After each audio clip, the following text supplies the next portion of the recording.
After this video, you won't be able to see Renaissance music the same way.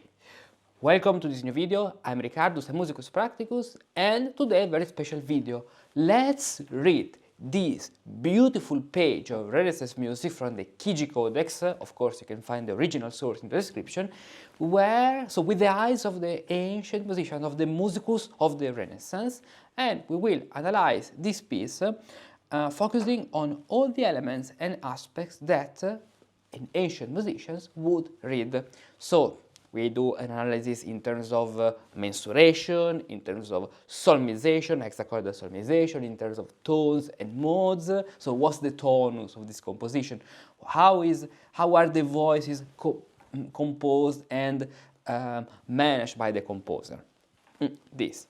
And I even do this video because I got a very interesting and particular comment, and even challenging for me, by one of the students of the Cantus Figuratus course. Now, let's read this comment because we can take the opportunity of this comment and do something which can even be interesting for a lot of other musicians. Sergio from Spain, hello, is commenting under one of the videos. Hello Ricardus, you explain very well all the intricacies on how to read white mensural notation, but I'm finding a lot of difficulty because even the easiest practice you proposed in the Cantus Figuratus course, so mensural notation, or the hexachordal solmization one, is too advanced for me. While properly singing Cantus Firmus with solmization is not a problem anymore, thanks to the Cantus Firmus course, I feel like I need to do a couple of hundred easier exercises with figures. Maybe beating the tactus to brevis and semibrevis, just to get used to singing the duration of the notes correctly. You can consider me a complete beginner when it comes to reading figures, so I can't properly engage with the material of this course. I can literally feel my brain turning into musicus padding. Is there any resource you would recommend to gain dexterity reading figures and beating the tactus? Thank you. Okay, first of all, let's say that Cantus Firmus is not anymore a problem. You can recognize the tonus of all the melodies of Cantus Firmus, and that's a very nice thing. Then you have already told me that you learned very well to read ligatures. What are ligatures? Ligatures are this figure when we write in only one figure multiple notes. Now these are very simple ligatures, but if I take another page, let's take another page, this is a more complex ligatures with 4 figures. Now the issue that you're having is about reading the figures. If you are a complete beginner in this world, okay, this can be a really big challenge to face with. How to do? Because the exercises given in the solmization course, for example, the exercises by Babaccusi, actually are very simple. There are no easiest exercises. What probably you have to do, according even to my experience in teaching these things, is not finding other exercises, but writing some interesting and particular elements, scenes on the score in order to learn where to correctly put the tactus and practice on these exercises. So this is one of the things we're going to do today after the analysis, because this will be a very long video. I don't know how many minutes, probably even almost 1 hour. And we do this way now. We start analyzing the general composition from the beginning. I mean, the tonus, the clef combination, the cadences, this way. And after this, we sing. You can hear that I have the keyboard. We'll sing each voice, and I'll tell you how to approach a melody like this, which is not so complete, which is not so difficult. Now, first of all, what's this composition? I want to analyze the composition because the other day I found this very interesting post on Facebook by Marie Reine de Moulier, who's writing a post about this piece. Now, this is in French, but don't worry because we have ChatGPT translating for us. Le six frères, Johannes Ockeghem, compositeur franc-flamand, maître de la chapelle des chants du roi. Okay, let's read in English. On February 6th, 1497, Johannes Ockeghem, a Franco-Flemish composer and maître de la chapelle du chant du roi, Charles VIII, passed away in Tours at the age of 77. Since 1459, he had served as treasurer of the prestigious Saint Martin Abbey. This double page from the Codex Chigi, the double page we're going to analyze, still well known among singers, musicians today, features the four-voice Kyrie from his Mass Au Travail Sui. Created between 1498 and 1503, the manuscript contains 13 masses by Ockeghem and was copied by the calligrapher Martin Bourgeois in a perfectly legible and refined white mensural notation. Even other composers in this collection, Josquin, Brumel, I'm not sure, but we have Pierre de la Rue, we have Alexander Agricola. The miniatures and other grotesque figures are attributed to the workshop of the master of the Hortulus animae, active in Ghent between 1480 and 1520. In the 17th century, the manuscript entered the library of Fabio Chigi, who was elected Pope Alexander VII, Alexander VII, in 1655. Rome, Vatican Apostolic Library, manuscript, Chigi, and blah blah blah, that page, as you can see. Now, let's go to the music. Here we have this piece. Now, what to do? First of all, let's understand what's happening. In general, this is the left hand and the right hand. The left page and the right page. And what is very important to understand is that how many voices we have. Since we have 1, 2, 3, and 4 big letters, we have 4 voices.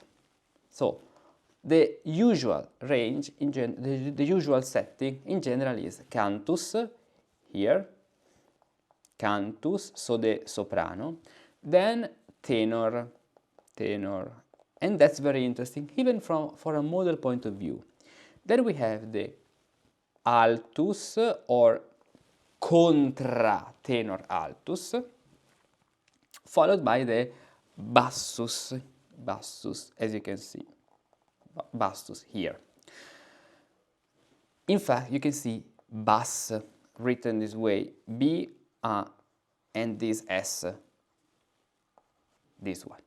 What we do not see is a C, a letter C here, because usually we have contratenor. For example, let's take another page, another mass. Here you can clearly see the writing contra. Bass is the same, while here tenor, this letter seems a Q, I agree, but this is a T. It's a kind of so imagine a T like this, okay, a T but more decorated, something like that, and then tenor. So we can find we can clearly find bassus, bass. We can find tenor, so the T of tenor, but we cannot see the cantus because in general the superius or cantus is not explicitly written with a letter, so that's okay. But we cannot see any other letter C for the contra, probably because, and then we'll see that this is the reason, we have 2 canti, 2 soprani, we will say in modern terms. And other things we're going to analyze right now. Now, 1 second. Let's start from this. We have 4 voices. Cantus, 1. Altus, let's say altus, which is a cantus 2. Very important thing, even for a modal analysis. Tenor here and bassus here. Perfect. Then we even have very interesting pictures like this, okay, but that's not what we're talking about here. The composition is by Ockeghem, and notice the beautiful mensuration seams, which indicates the tempus perfectum, so with the brevis, which is 3 semibrevis, and with the prolazio perfecta because of the dot, which is the semibrevis of 3 minime. Okay. Now, in this analysis, I'm going to use a lot of specific terminology. So, there may be the possibility that you won't understand all what I'm going to say, even because in a video like this, it's not possible to go in depth on every detail. All of the things I'm going to talk about are within the 4 levels of the Renaissance Musicus Practicus path. How to learn all of the things more in depth we are going to talk about. Here, if you go to the website musicuspracticus.com, link of course in the description, you can find this page, courses, where if you click, you have the solmization 1. Here you have all the topics about solmization and what you can learn. Then, solmization course Renaissance 1. Then, Cantus Firmus course Renaissance 2. So the Renaissance path part 2. There are hundreds of lessons up to now, around 400 lessons. Then, we have another thing which is, 3, Cantus Figuratus, because we'll talk about Cantus Figuratus and mensural notation in this video. And then there is tones and modes, where we talk about tones and modes in music. So how the 12 mode system and the 8 tones system work in the Renaissance. Very important things to know. As you can see, a lot of lessons, because there are a lot of things to know in order to analyze the tonus or the modus of every composition.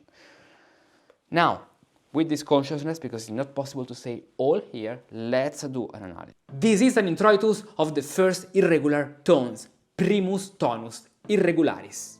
This is a melody of the sextus tonus perfectus mixtus imperfectus. And this is a melody of the primus tonus perfectus commixtus imperfectus major with the 7th. In the education of the Renaissance musicus, which actually extends up to the beginning of the 19th century, after learning solmization, Cantus Firmus was a very fundamental step. Cantus Firmus is the Gregorian chant as it was practiced in that period. But with Cantus Firmus we mean much more. We mean the study of the melodies, the 8 and 9 ecclesiastical tones, perfectus, imperfectus, authenticus, plagalis, the study of toni mixti and commixti, mixed and commixed, and also toni irregulares, irregular tones, the study of the 9 and not 8 psalm tones, the study of the effect that these tones have on our mind and in the sounding universe, and many other things that you can discover downloading the free ebook that I've prepared for you, where you can discover all the things you can learn in each chapter of this step of your initiatory journey to become a musicus practicus of the Renaissance. So don't waste your time, go to this link and get your ebook.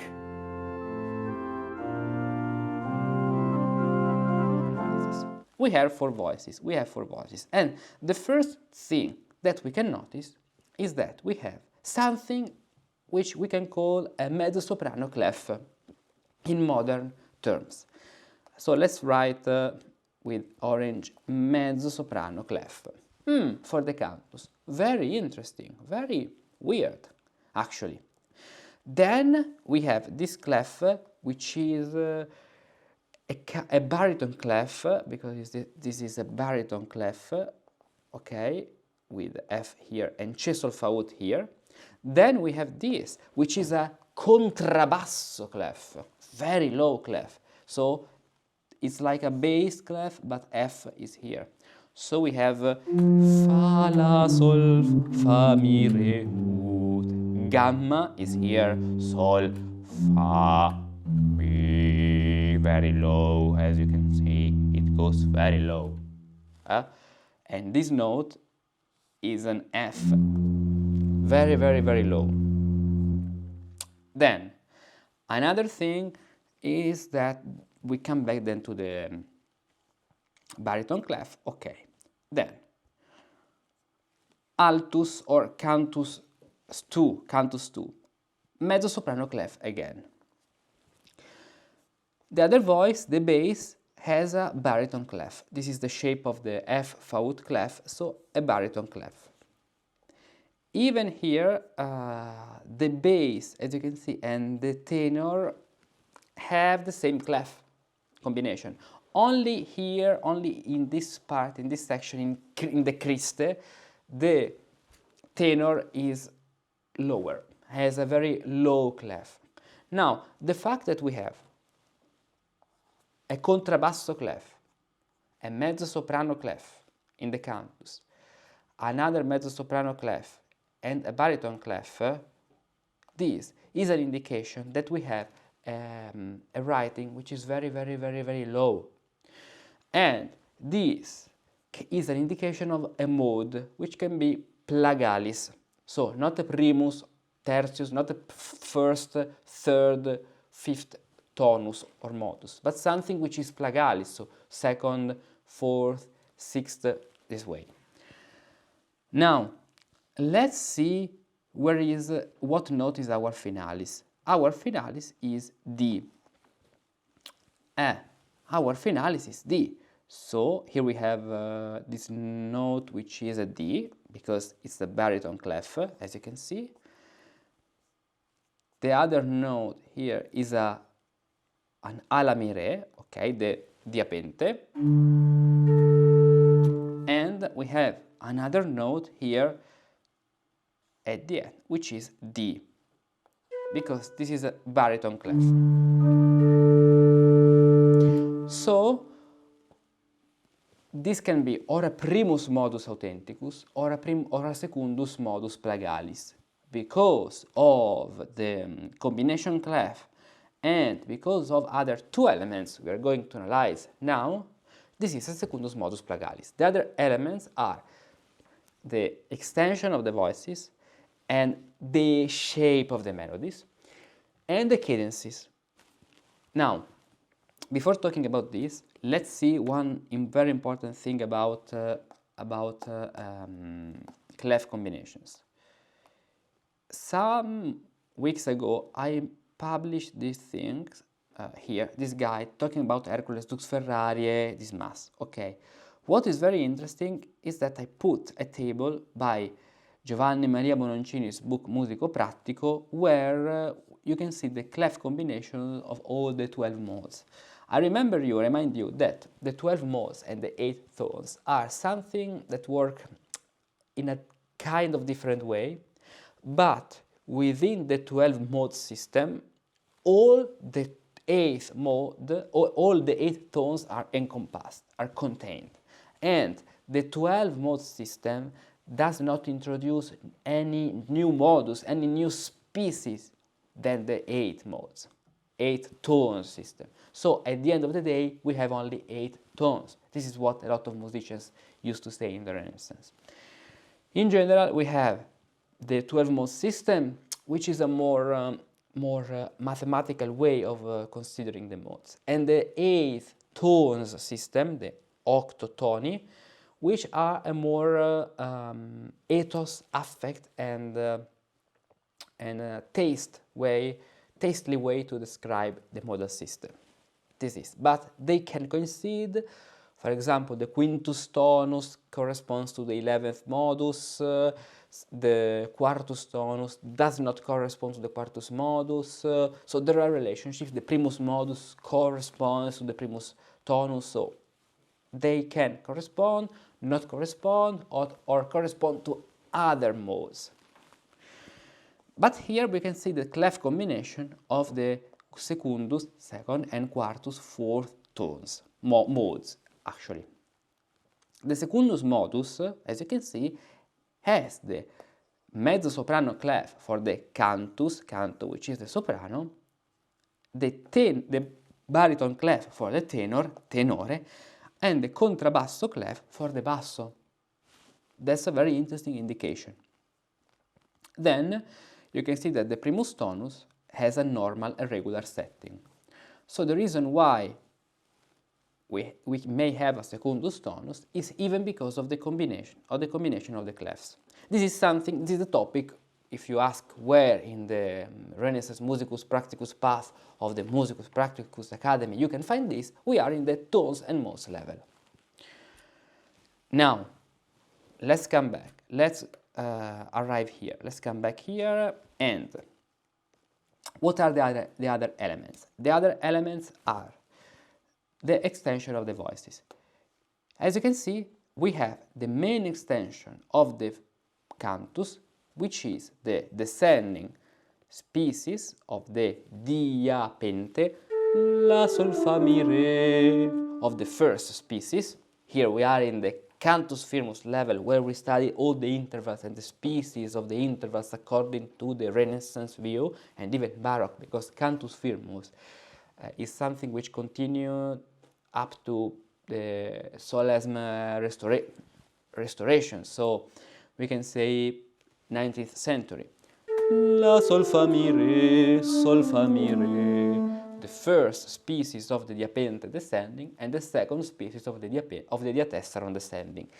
Even in our melodies, we can find these descending species, which evoke the tonus plagalis. An example is here. La, sol, fa, mi, re, do, re, with a cadence here. So this is the ambitus plagalis, and the tenor and the soprano have the main ambitus. That's very important. The tenor has the main ambitus, and the soprano is an octave higher.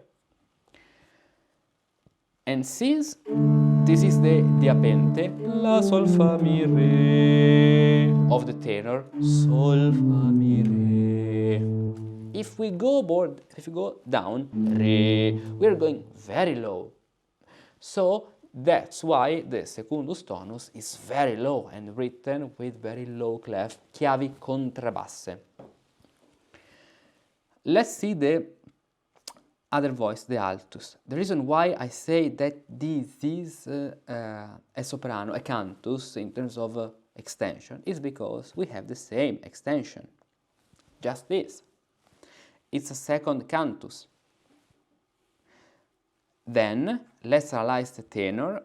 Here in the tenor we have this clef, the tenor clef, the baritone clef, where la, sol, fa, mi, re, sol, fa, mi, re. We can clearly stay in our diapason, which is diapente, la, sol, fa, mi, re, cum diatessaron, sol, fa, mi, re.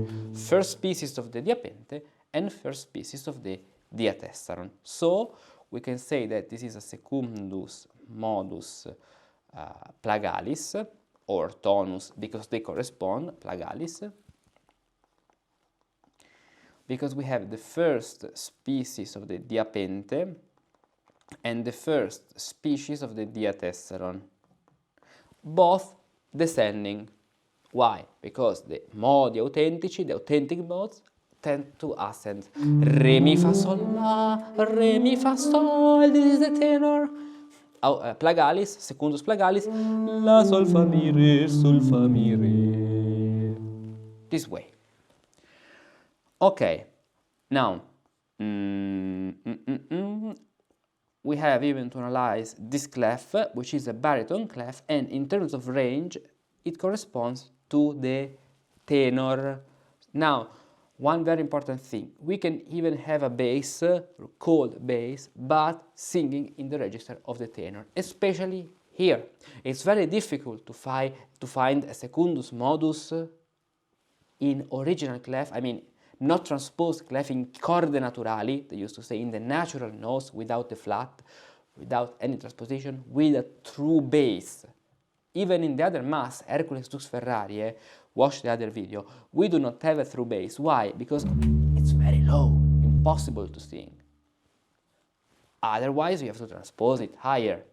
But in the Flemish, counterpoint Flemish style, they even use the secundus tonus without writing the transposition. And so you cannot write so very low notes. Then check this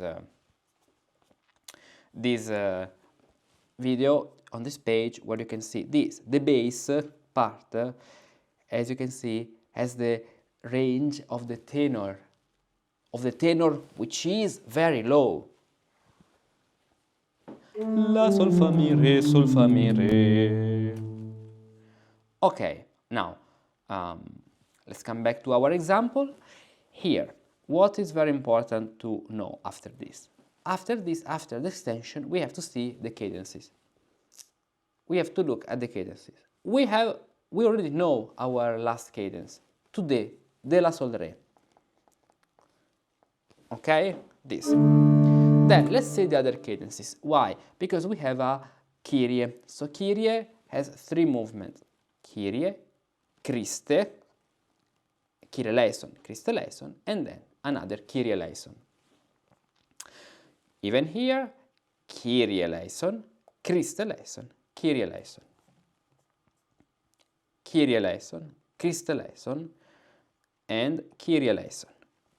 Kyrie eleison, Christe eleison, Kyrie eleison. Again, here. Okay. So at the end of each movement, we have a little cadence. Here, it's very interesting the fact that we have a cadence to D, La, Sol, Fa, Mi, Re, Do, Re, but then it finishes on another note. So let's decode the notes. This is E, La, Mi. So why am I calling these notes with very strange names? Because I'm using the solmization system. E, La, Mi means that E, the note E, is La in one hexachord, in the hard hexachord, and Mi in the natural hexachord, Mi, Re, Ut, Re, Mi. This note. Then maybe the highlighter would, so better works here. Yes, perfect. For cadences, let's use blue. All the music on Patreon, of course, they can download this PDF with the analysis. So if you join even Patreon with a little monthly support, membership, you can download a lot and learn every day, but you can even download all the PDFs and the resources I provide for the videos. Now, the other notes are here. A, La, Mi, Re, which means that A is La in the natural hexachord, is Mi in the soft hexachord, and Re in the hard hexachord. So we have E, A, then let's see the other E, A, let's see the other cadences. This one is another A, La, Mi, Re, A, La, Mi, Re, and then we have the bass at the end, which sings this other A, La, Mi, Re. Fa, ba, ba, ba, ba, bum. This one. The second cadence is to A, La, Mi, Re. And that's okay because it's the middle of the diapente. Another interesting fact that we are not in the primus tonus authenticus, but we are in the secundus plagalis, is that we don't have cadences to the very acute D. Now, let's see the cadence of the second movement. The cadence of the second movement here is on Che, Sol, Fa, Ut. Sol, Fa, Mi, Fa. So we have Che, Sol, Fa, Ut, Sol, Fa, Ut. So why Che, Sol, Fa, Ut? Because Chi is Sol in the soft hexachord, is Fa in the hard hexachord, and Ut in the natural hexachord. Che, Sol, Fa, Ut.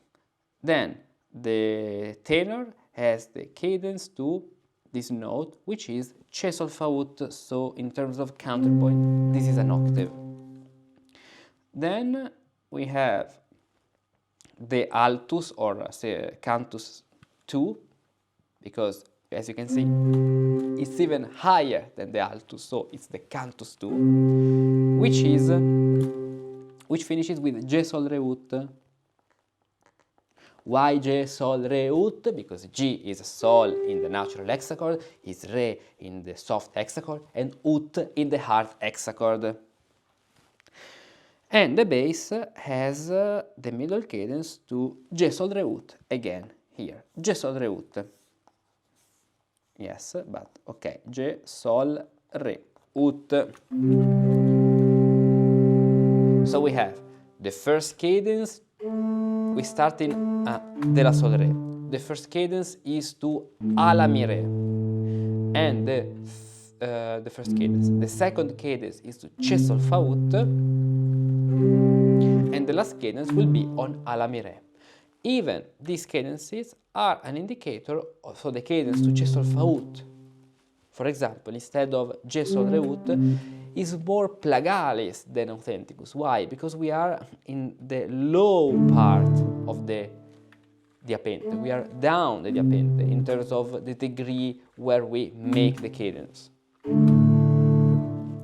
Now, after this, so we analyze cadences, okay. Now we have to analyze the single voices. So, what's the mensuration? I have bad news for you. In the Renaissance, transcriptions didn't exist. All musici pratici, indeed, read music directly from the original sources. They knew how to read ligatures and recognize the correct values, brevis, longa, semibrevis, maxima. They could accurately interpret all the mensurations, perfect, imperfect, tempus, modus, prolazio. They knew how to beat the tactus in accordance with the mensurations and the proportions. So, modern transcriptions are unnecessary. Yes, they can be useful if you want to study the counterpoint and the vertical setting. But do you really have the audacity to claim you perform Renaissance music and are an expert, yet you don't know how to read the notation used by the Renaissance musicians? Fortunately, today you too can learn how to read white mensural notation directly from the original sources without relying anymore on any transcriptions nonsense. I've prepared an entire course of 90 practical lessons for you where I'll teach you gradually how to read figures and rests, how to correctly interpret mensurations in the ancient and in the modern system, how to correctly beat the tactus according to the mensuration and the proportions, how to correctly perform imperfect mensurations and perfect mensurations with all the rules of perfections and imperfections, how to correctly beat the proportions, even the most unexpected ones, like 5-3, how to correctly align the syllables of the text to the notes of the piece, and much more. 90 practical lessons, 200 pages of examples and exercises from the original sources, no transcriptions, only examples from the original sources. So, no more excuses to don't learn white mensural notation, sign up for the course, discover all the topics and the content, purchase the course and start learning white mensural notation today. Click here.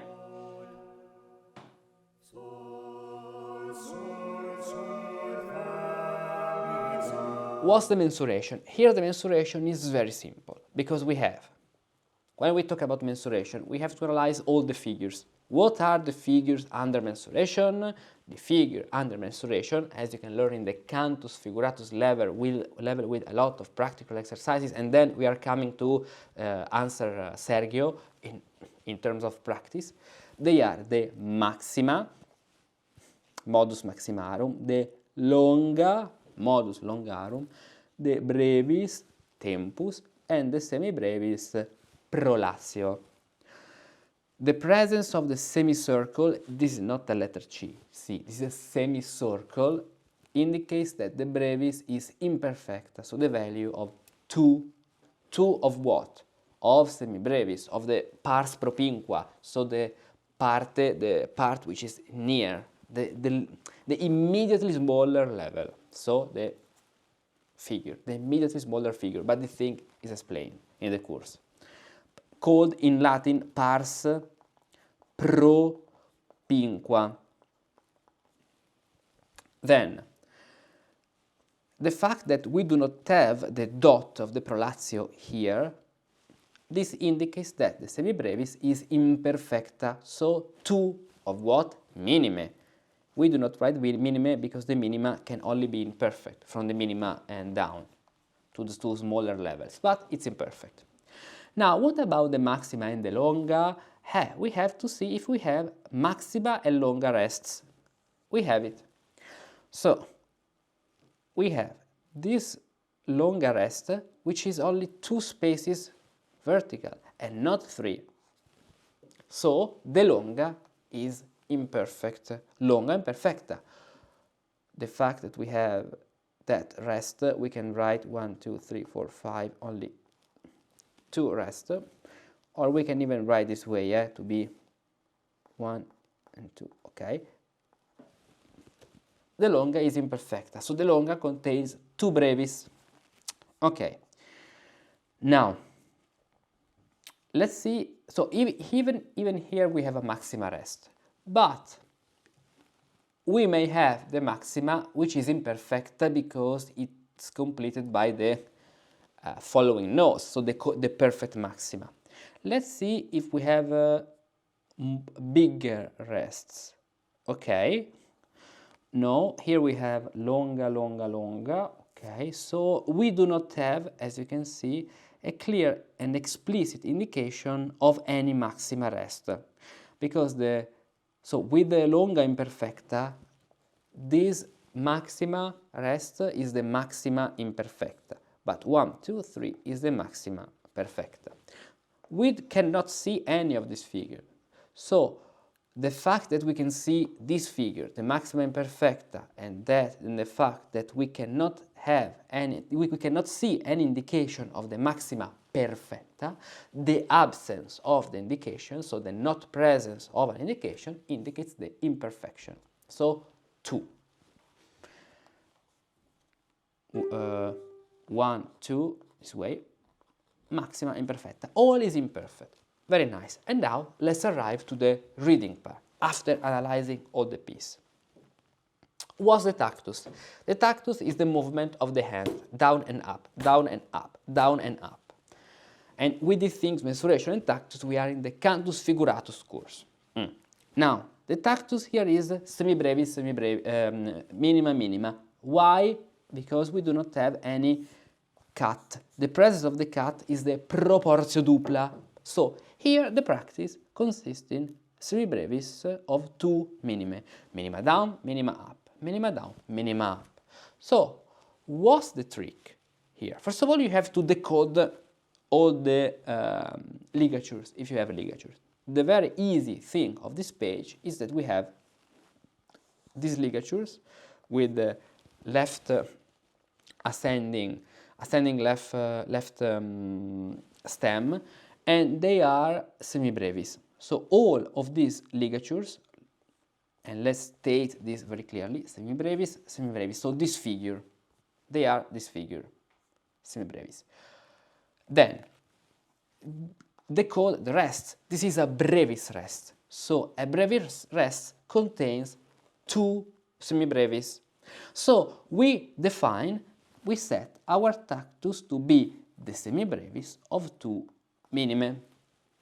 Okay, now this is very important. Why? This is very important because you will write how many tactus you have. For example, 2 tactus. Okay, then we have a semibrevis rest, 1 tactus. Okay, the following note, 1 tactus, 1 tactus, 1 tactus, 1 tactus. Then group the tactus, 2 minime, group the tactus, group the tactus, 1 semibrevis, group the tactus. Instead of, you can even write, you know, bar lines. But, you know, it's not so beautiful to read without bar lines. So group the tactus. Each mensur, or better, yeah, tactus, which in this case the tactus corresponds to the mensuration, but it's more important to beat the tactus, to group the tactus, because the tactus is what you beat. Then, one tactus, minima, minima, another tactus, one tactus, one tactus. Now, this note, this minima, creates a tactus with only half of the following figure. So, do you see the following figure? It's a semibrevis, but only this minima with the first half of the semibrevis creates a tactus. So we have a syncopation. Group, group, perfect. This dot is a quarter note, the dot, I mean. So the dot with the following semi-minima creates half a tactus. This, and group them. Half of this semibrevis becomes a tactus. Then another tactus, two tactus, because this is a brevis. This is a minima rest, so as you can see, we have another syncopation, one tactus, one tactus.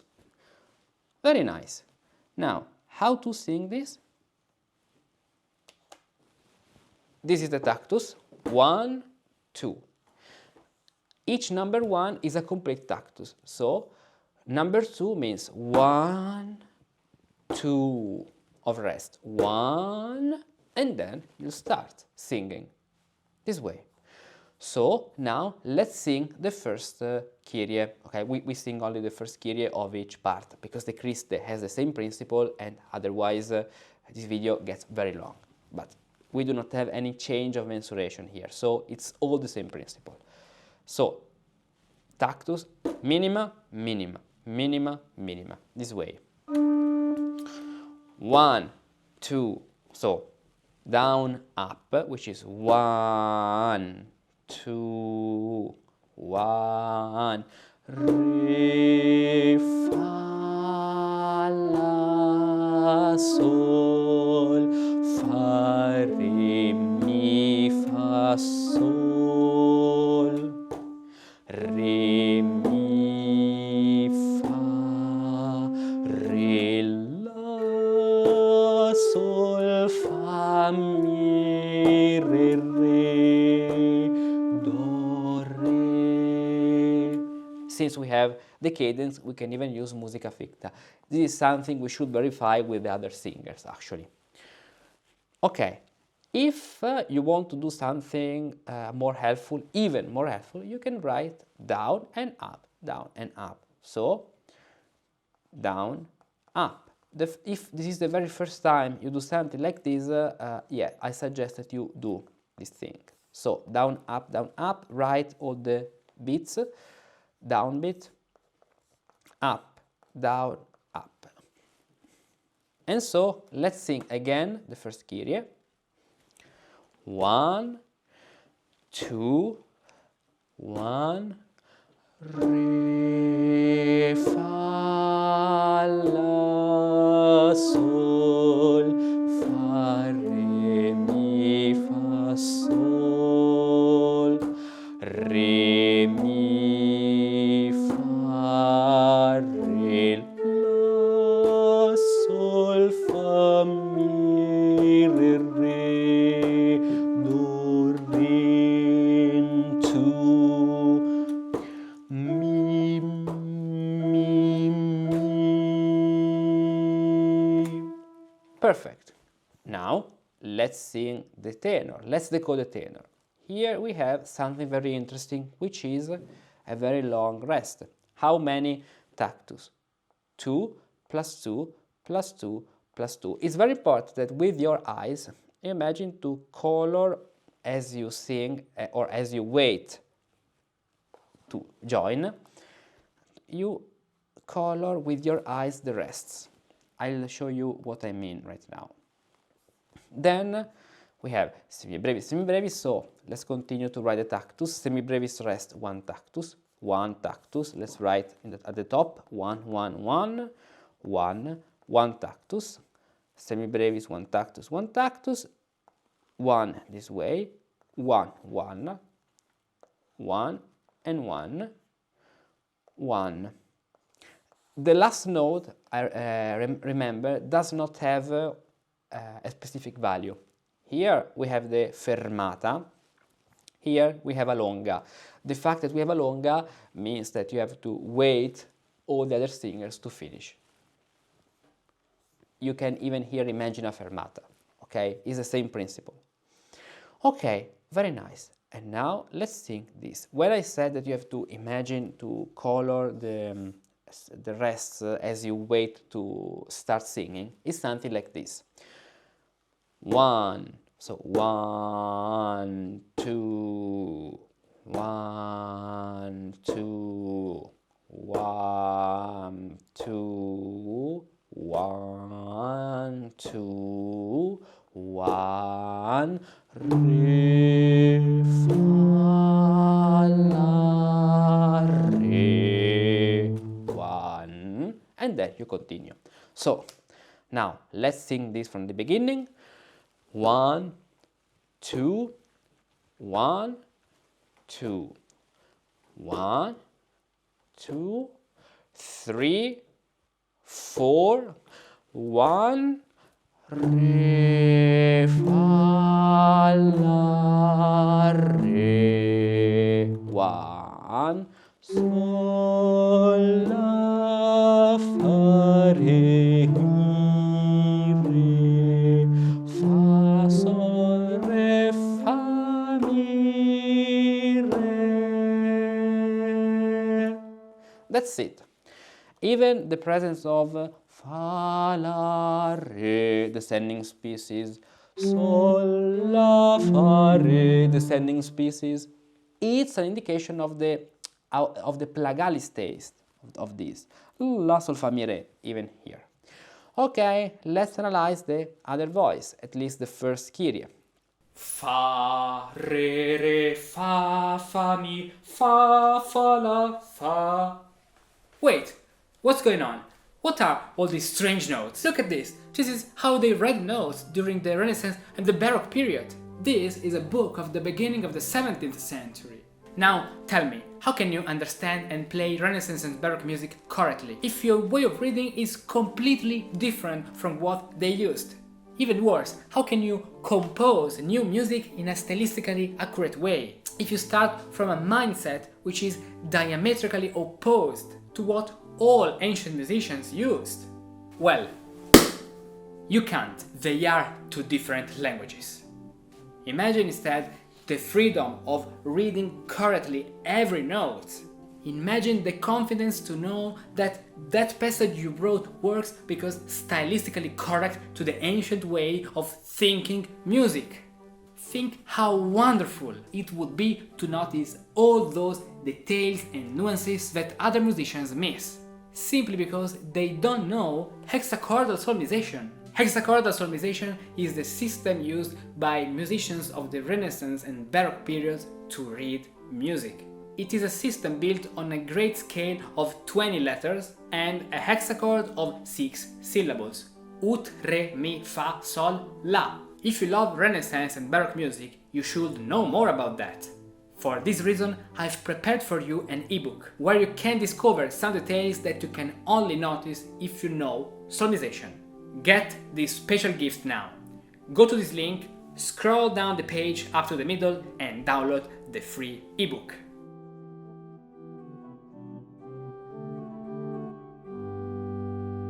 Okay, let's analyze the other voice, at least the first Kyrie. So, here we have smaller values, so it's very important to write the tactus precisely. One tactus, because they are semibrevis, semibrevis. Another thing you can do consists in be very clear on the rests. If you need to write that this is a longer rest, write it at the beginning. If you are, a beginner, you can do it. Now, semibrevis, semibrevis, so one tactus, one and one. Now, there is a syncopation here, because one tactus here and one tactus here. You can even write, if you like, one and one. One, then one tactus. Perfect. The grouping of these two notes creates one tactus, then 1, 1. This dot with half of this semibrevis, one tactus, one tactus, one tactus. Then we have two semibrevis, so one tactus here and one tactus here. Here we have a syncopation, one tactus and one tactus. Here we have another syncopation, so one tactus and one tactus. Now, let's sing the altus, or the second cantus, as we said. I call it altus because it's in the position of the contratenor altus. Then, re, fa, mi, re, la, la, sol, la, la, sol, fa, mi, re, ut, mi, sol, fa, mi, re, do, re, la, la, sol, mi, re, sol, fa, re, do, re, and the final cadence to la, mi, re. The fact that so the range of this melody is very big. We even go only on the very last in the range of the primus tonus. So in terms of the single melody, this is called primus secundus tonus, but mixtus with the authenticus. And this is very interesting because if we have a so high melody, the bass. This is the reason why we do not have a bass clef which goes so low, because the extension is so big, so we won't sing this, and the transposition can be just a little, a tonus or a third in terms of performance, depending even on the pitch of the instruments, because remember that this music, even a cappella, has the instruments. The cappelle musicali of the cours in the Renaissance, they had the instruments. There's a beautiful book about Renaissance history, Renaissance music, which is the one by Renaissance music, Gustav Ries, Rinascimento, Renaissance, called this way, about Renaissance music. Gustav Ries, Ries, something like that, Ries. You can easily find it on Amazon or any bookshop. I mean, maybe you have to order it, but it's available on the market. Now, the last voice, the bass. Here we have at the beginning, a longer rest, so longer rest and brevis rest. 1, 2 tactus here and 2 tactus here, in total 4 tactus. So you can even write 4 and then 2 this way, maybe 4, yes, and 2. Then 1 and 1, then 1, this minima, this rest goes this way. Probably the writer, not the composer, but the copy, so the man who copied this music, forgot to write, to copy this rest, and so he added this rest later, this way. So this is another tactus, 1. Syncopation, group it, 1, 1, 1,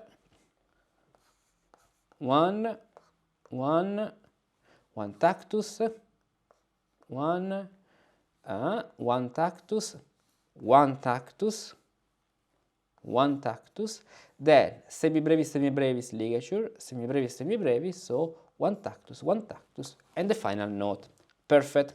Let's sing now the bass here, tactus, so 1, 2, 3, 4, 1, 2, re, fa, mi, re, la, la, sol, la, fa, re, mi, re, ut, re, mi, fa, la, sol, mi, re, la, re.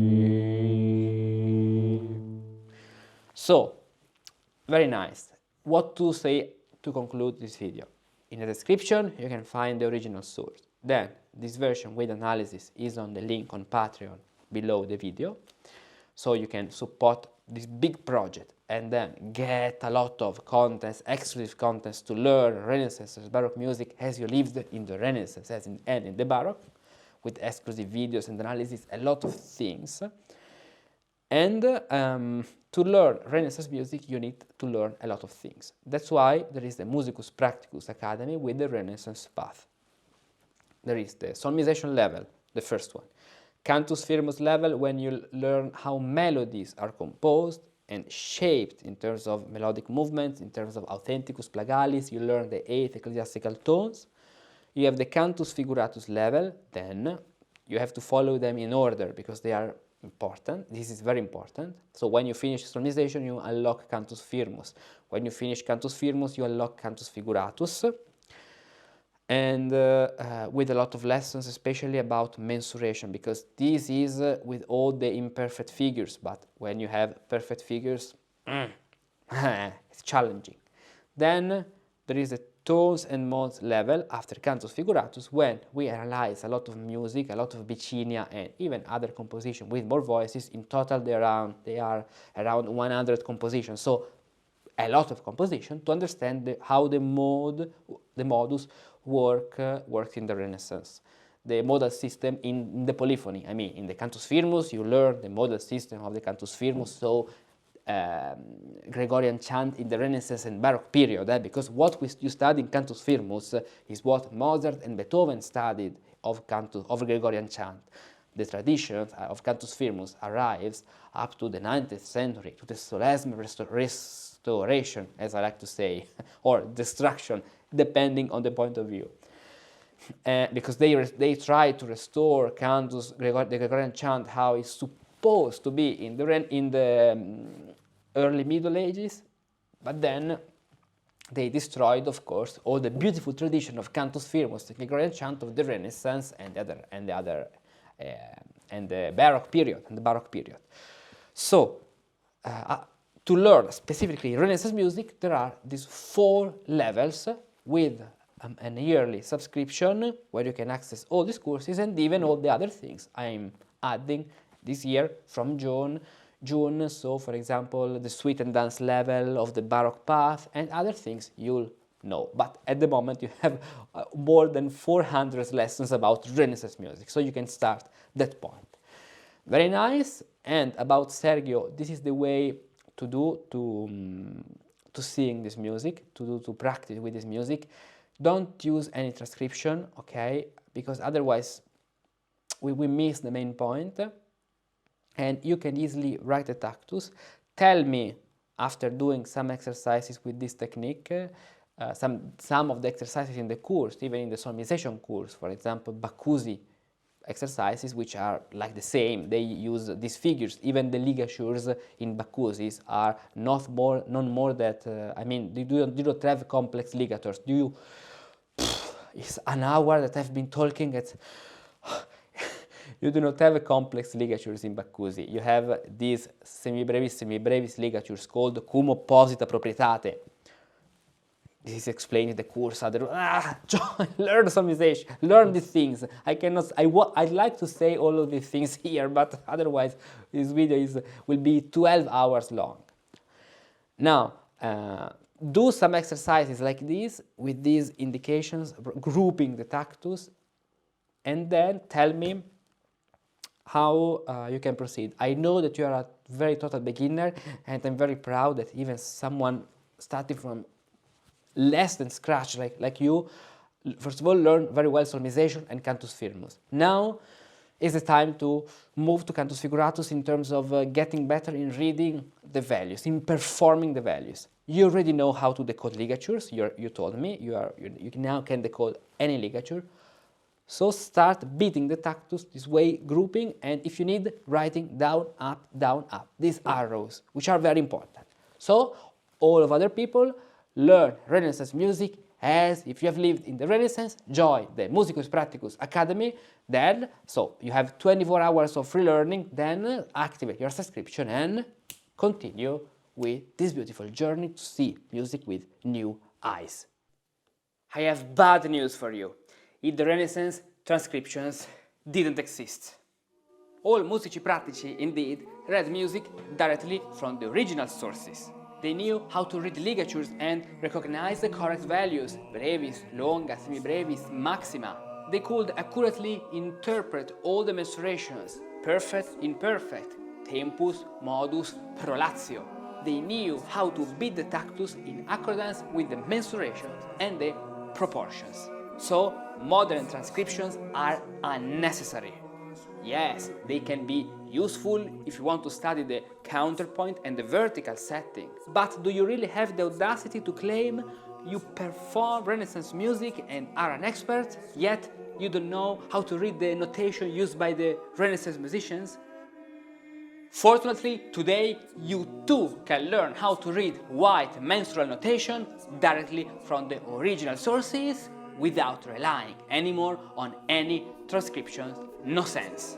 I've prepared an entire course of 90 practical lessons for you where I'll teach you gradually how to read figures and rests, how to correctly interpret mensurations in the ancient and in the modern system, how to correctly beat the tactus according to the mensuration and the proportions, how to correctly perform imperfect mensurations and perfect mensurations with all the rules of perfections and imperfections, how to correctly beat the proportions, even the most unexpected ones, like 5-3, how to correctly align the syllables of the text to the notes of the piece, and much more. 90 practical lessons, 200 pages of examples and exercises from the original sources, no transcriptions, only examples from the original sources.